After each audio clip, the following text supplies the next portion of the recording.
En 79, en fait, relativement par hasard, parce que je faisais du stop avec une amie qui voulait absolument venir en Ardèche, et moi je voulais pas entendre parler de venir en Ardèche parce que c'était la mode à l'époque.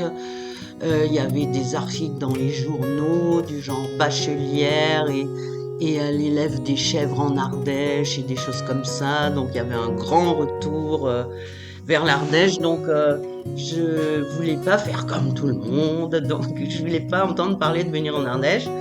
Et on est parti de l'est de la France où on vivait toutes les deux, en stop bien sûr, et on allait vers le sud pour aller un peu vers le soleil. Et on est passé par la Suisse parce que j'allais visiter une amie là-bas. Et en fait, on a fait du stop à la sortie de Genève. Et donc, toujours pour aller vers le sud de la France. Et à ce moment-là, il y a une 4L qui s'est arrêtée à cette époque-là, avec une jeune femme avec des jupes longues à froufrou et tout, très colorées. Et on lui a dit qu'on allait vers le sud. Elle a dit moi aussi. Et en fait, en discutant dans la voiture, elle nous dit bah, moi je vais en Ardèche. Donc à ce moment-là, je me suis tournée vers mon amie et j'ai dit ah ben t'as gagné. Et on est arrivé au Vence. En fait, cette jeune personne là qui nous avait pris en voiture allait à La Blachère. Et elle, mon amie, avait des amis au Vence qui campaient au camping des Châtaigniers. Et donc on est venu au Vence et pour moi ça a été l'émerveillement immédiat, vraiment le coup de cœur. Ça a été une évidence absolue, enfin chez moi. J'avais 20 ans et je m'étais jamais sentie vraiment chez moi, là où la région où j'étais née, dans l'Est là et où j'avais vécu jusque-là. Et arrivé en Ardèche, ça a été tout de suite vraiment une évidence absolue. Là, c'est chez moi. Et en fait, ben, 45 ans après, j'y suis toujours. Et mon ami est resté une semaine et n'est quasiment jamais revenu, ou une fois très très rapidement en coup d'éclair parce qu'elle passait par là. Donc voilà, et bon, j'ai vécu en arrivant. Alors c'était au Vence et c'était assez simple à l'époque. Je sais qu'on, par exemple, on allait aux bars qui sont autour de la place là. On rencontrait très vite des gens et je me rappelle d'un monsieur qui nous avait dit ah mais si vous voulez moi j'ai un grand appart rue du Marché, la porte est toujours ouverte, bon la chambre du fond c'est la mienne donc celle-là vous n'y allez pas, mais tout le reste il n'y a pas de souci, vous pouvez aller dormir là-bas quand vous avez besoin et tout. Donc on est resté une semaine à peu près comme ça. Et ensuite, on a rencontré d'autres personnes. On a vécu dans un camping. J'ai vécu dans un camping parce que non, elle était partie, mon amie. J'ai vécu dans un camping avec deux autres femmes qui avaient des enfants. Un camping qui était désaffecté, qui ne servait plus de camping, mais où on pouvait du coup rester à l'année. Mais bon, ça a été que seulement quelques mois, pas longtemps. Et après, dans des gîtes qui étaient disponibles en hiver, des choses comme ça. Et moi, j'avais du chômage ou quelque chose d'équivalent à l'époque, je ne sais plus ce que c'était. Et donc, on vivait de ça. Voilà. Et petit à petit, j'ai fait plusieurs endroits jusqu'à finalement me retrouver où je suis encore aujourd'hui, un lieu où on a décidé d'acheter un terrain en commun à plusieurs. Et chacun a construit ses maisons à sa guise. Et on a réussi à avoir des permis de construire et tout ça. Et donc on a un lieu de plusieurs hectares, une quinzaine, je ne sais pas combien.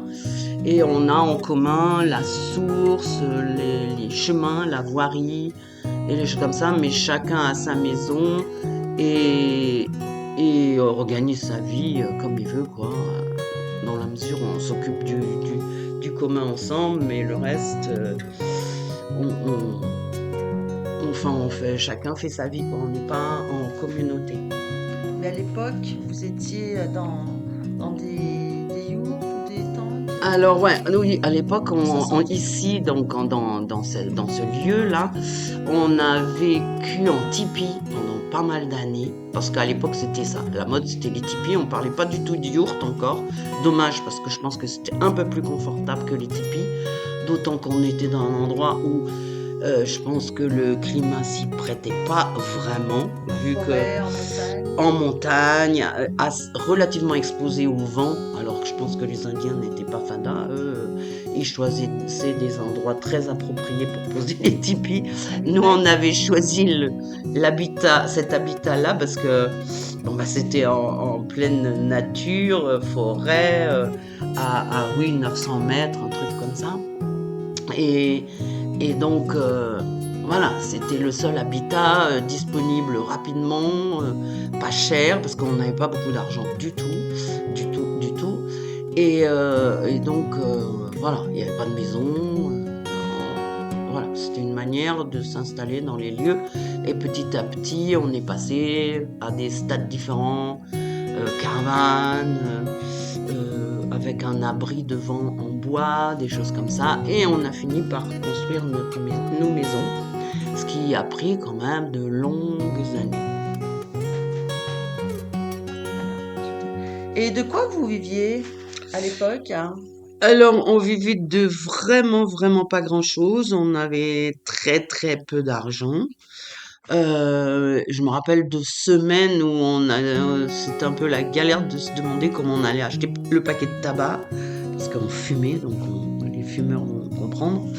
Et bon, enfin ça c'est une anecdote, mais dès qu'on avait un peu d'argent, par exemple, on achetait 30 kilos de riz ou je ne sais pas combien.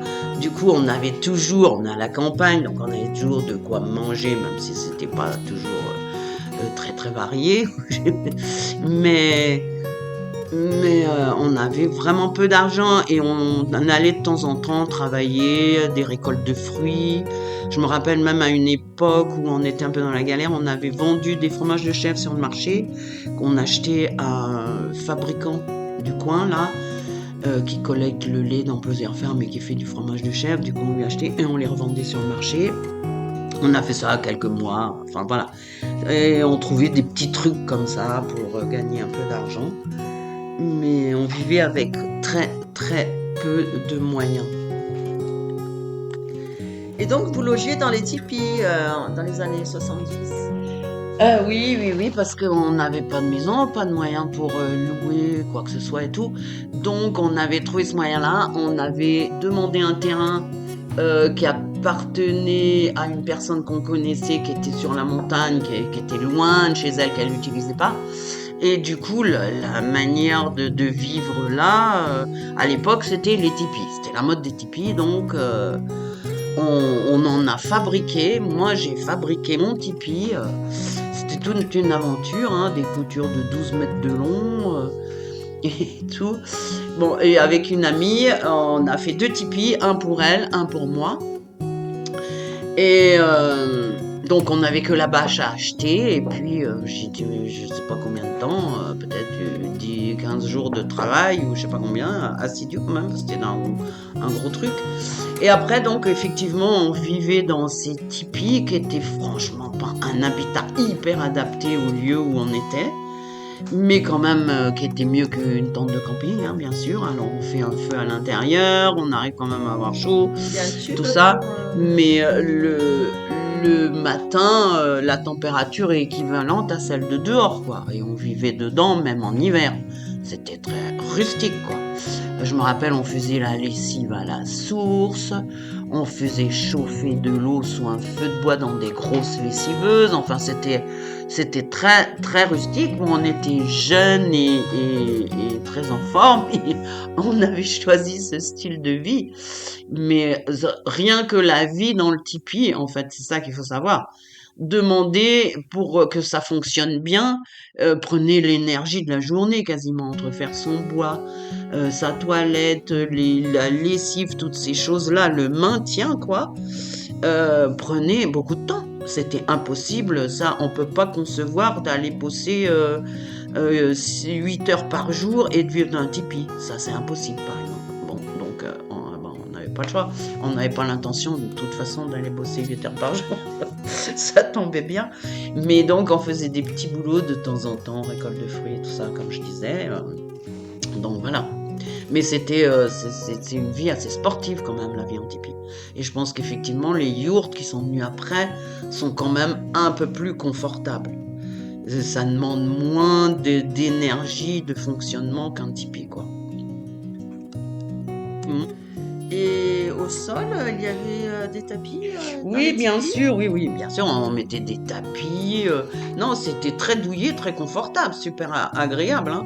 Bon, alors, pendant les grands froids, effectivement, on a un feu central. Et comme disait un paysan qui venait nous visiter, à l'époque, il y avait un paysan qui venait nous visiter, c'était très amusant, dans le tipi. Et comme nous, on se déchaussait toujours dans le tipi, lui refusait de se déchausser. Et alors, à chaque fois, il me disait, t'as vu, j'ai mis mes charentaises pour ne pas avoir à se déchausser. Il venait en charentaise et il nous disait que quand il avait le blues, il aimait bien venir un peu. Alors, il arrivait, il s'écroulait dans le tipi et fallait l'aider à se relever parce que pour lui c'était un peu difficile.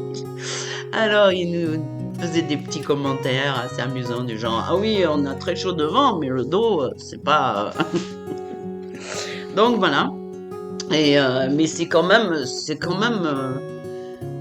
la tente, on va dire c'est une tente, hein, donc c'est une tente très confortable quand même, puisqu'on peut vivre en hiver et tout dedans. Mais voilà, c'est quand même. Et puis c'est très beau. C'est un. Quand on est dans un tipi, le volume est très très agréable. On vit très très près des éléments, hein. Quand il pleut, ça peut pas nous échapper. Quand il y a du vent, encore moins.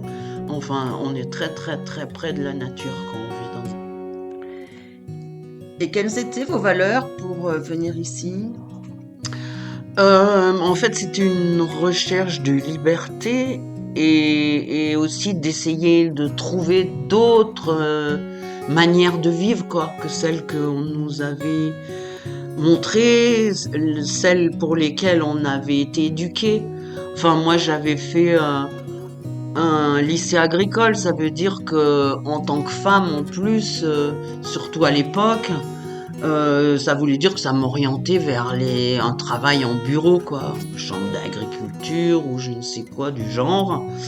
Ce qui est impensable pour moi maintenant, quoi. Dieu merci, heureusement que mon âme m'a conduit ailleurs, quoi, parce que j'aurais suffoqué dans ces choses-là. Enfin, je pourrais pas vivre dans un bureau, quoi. Enfin, avec un travail de bureau. Et donc voilà, c'était ouais, une recherche de vivre autrement. Alors, on a quand même réussi à vivre autrement, même si c'était dans des conditions difficiles, mais qu'on vivait très très bien, parce qu'on était jeunes, on était beaucoup dans les mêmes conditions, on se rencontrait beaucoup, on allait beaucoup se vivre. C'était très vivant, c'était très simple. Visiter, il y avait beaucoup d'entraide, enfin, on se donnait des coups de main d'un lieu à un autre. Et quelles valeurs avez-vous construites? Enfin, quelles sont vos forces qui sont maintenant utiles pour vivre dans le présent en 2025? Je pense que ça, pour tout le monde, j'en sais rien, que ça m'a apporté une certaine confiance en la vie, parce que j'ai vécu avec tellement peu de choses et dans des conditions tellement précaires, et qu'en plus j'ai bien vécu, que maintenant, ben, enfin, enfin, je suis beaucoup moins inquiète par rapport à l'argent, à quoi que ce soit, quoi. Par exemple, je vois les gens qui ont passé toute leur vie à travailler avec des boulots réguliers, tout ça, des payes qui tombent chaque mois, patati patata. J'ai l'impression qu'ils sont beaucoup plus inquiets que nous dès qu'il y a un petit truc dans leur vie, un manque à gagner ou je ne sais quoi. Alors que, bah moi non. Enfin, voilà, je pense que ça m'a apporté beaucoup de sécurité intérieure, à savoir que, bah voilà, si à un moment j'ai plus rien, il n'y a pas de souci, on s'en sort quand même parce que